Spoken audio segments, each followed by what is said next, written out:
영재 공부에서의 두 번째 꼭지 훈육에 대해서 오늘은 잠깐 말씀드리도록 하겠습니다. 영어로는 discipline 이렇게 표현되어 있고요. 훈육이라고 하면 이제 사람들이 많이 질책하고 야단치고 아이의 벗을 잡아주고 이렇게 생각하기 때문에 실제로 문제가 생긴다는 그런 것입니다. 물론 당연히 아이들이 점차적으로 좋은 습관을 만들어 나가고 나쁜 습관을 예방하고 민폐형 인간이 되지 않으려면 당연히 부모가 아이를 가르치고 다른 사람한테 해롭지 않은 그런 행동 방식 같은 것들을 배워야 되겠죠. 근데 이제 아이가 그 부분에서 굉장히 명민하고 말귀를 잘 알아들음에도 불구하고 그와 동시에 굉장히 자기 의지가 강하고 뭔가 하고자 하는 부분이 많고 호기심이 많고 무언가를 자기 것으로 쟁취하고자 하는 욕구도 강하기 때문에 다루기가 어렵다는 얘기입니다. 그래서 이 아이를 좀 다스려야 되겠다. 정해진 통제 틀에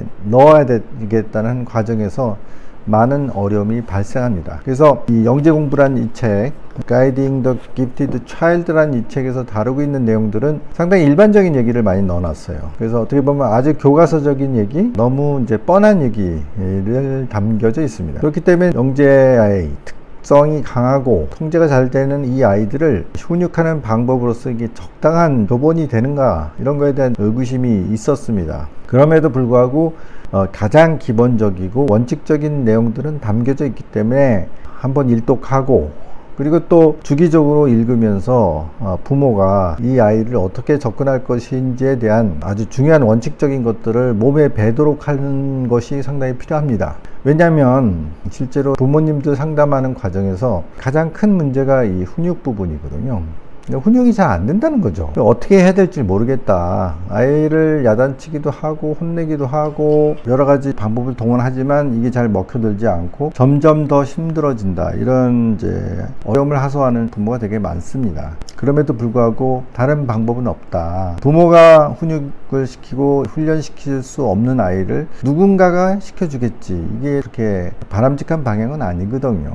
아무래도 자기 자식이 아니고 일률적으로 아이들을 훈련시키다 보면 더 많은 상처를 안길 수도 있고 아이가 더 큰 반발을 일으킬 수 있기 때문에 지능이 높은 고지능 아이들에 대해서는 부모가 교육을 받고 훈련을 받고 본인들이 직접 이 아이의 특성을 잘 보호하면서도 아이가 큰 문제를 일으키지 않는 그런 행동 거지를 몸에 붙일 수 있는지에 대해서 진지하게 고민을 하셔야 됩니다. 물론 이제 이 책의 원론적인 얘기라고 하더라도 한 챕터를 할애하고 있기 때문에 읽어야 될 내용, 꼼꼼하게 들여다볼 부분이 적지 않습니다. 그와 동시에 충분한 설명이 들어있다고 얘기할 수도 없습니다. 여기서 중요한 대목을 몇 가지 발췌해서 말씀을 드릴게요. 일단은 훈육과 질책을 구분해서 생각해야 된다. 질책은 대단히 조심스럽게 해야 된다. 그리고 차원이 높아야 된다. 그래서 너 메시지보다는 나 메시지가 굉장히 중요하다고 여러 차례 말씀을 드렸죠. 너 왜 자꾸 이러니? 너 문제가 있구나. 너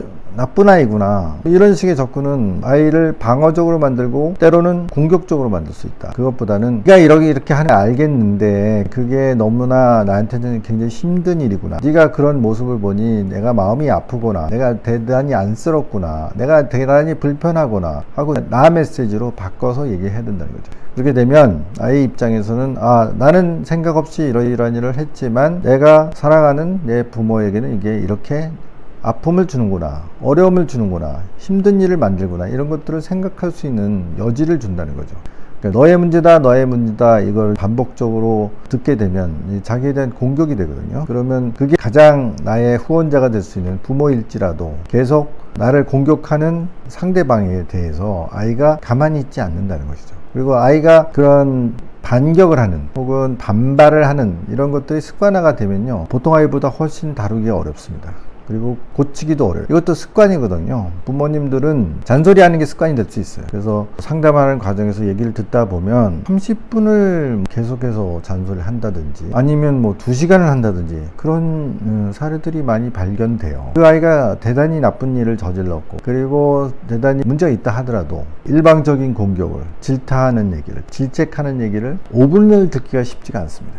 반성하는 마음보다는 반감이 생기겠죠. 만약에 그 아이가 그 대답도 할 수 없는 혹은 자기 변명도 할 수 없는 상태에서 5분, 10분, 15분 이렇게 질책이 이어진다면 이거는 일방적인 폭력이 되는 거예요. 그리고 아이는 반성을 하기보다는 그런 자기가 공격당한 것에 대한 반감과 반발심을 가질 수밖에 없고, 얘네들이 그런 것들이 발동되기 시작하면요 굉장히 무서워질 수 있습니다. 그래서 제가 실제로 사례를 듣는 가운데 굉장히 극단적인 케이스가 되게 많은데, 그런 것들을 방송에서 막 떠들 수는 없지만 여러분들이 생각할 수 있는 굉장히 다양한, 그리고 상상하기보다 훨씬 강한 반발 혹은 역공을 당할 수 있어요. 그래서 이것은 권할 수 없는 접근 방법이다. 그래서 훈육의 챕터에서 얘기하는 것처럼 상당히 이제 기간을 가지고, 그리고 지속적으로 일관성을 가지고, 그리고 설득력 있는 얘기로 계속 가르쳐 나가야 되는 것이죠. 제가 1분 질책이라고 따로 한 꼭지를 만들어서 올려놓은 게 있는데요.